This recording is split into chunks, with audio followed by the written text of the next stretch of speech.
চলমান অসহযোগ আন্দোলনের মধ্যে বৈষম্য বিরোধী ছাত্র আন্দোলনের ঘোষিত মঙ্গলবারের মার্চ টু ঢাকা কর্মসূচি একদিন এগিয়ে আনা হয়েছে। সোমবার এই কর্মসূচি পালন করা হবে। আজ বিকেলে ফেসবুকে নিজের আইডিতে এক পোস্টে নতুন এই সিদ্ধান্তের কথা জানান বৈষম্য বিরোধী ছাত্র আন্দোলনের অন্যতম সমন্বয়ক নাহিদ ইসলাম।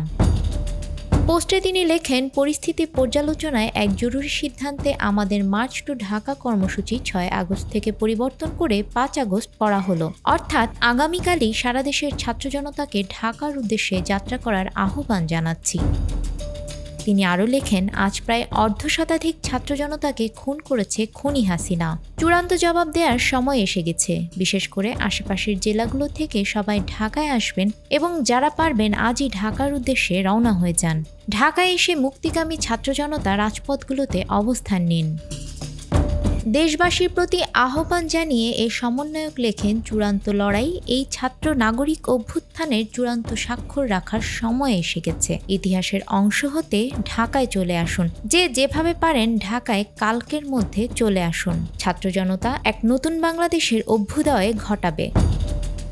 আন্দোলনকারীদের উদ্দেশ্যে তিনি বলেন, সকল এলাকায়, পাড়ায়, গ্রামে, উপজেলা, জেলায় ছাত্রদের নেতৃত্বে সংগ্রাম কমিটি গঠন করুন। ইন্টারনেট বন্ধের বিষয়ে এই সমন্বয়ক বলেন, যদি ইন্টারনেট ক্র্যাকডাউন হয়, আমাদেরকে গুম, গ্রেপ্তার, খুনও করা হয়, যদি ঘোষণা করার কেউ নাও থাকে, এক দফা দাবিতে সরকার পতন না হওয়া পর্যন্ত সবাই রাজপথ দখল রাখবেন এবং শান্তিপূর্ণভাবে অসহযোগ আন্দোলন অব্যাহত রাখবেন।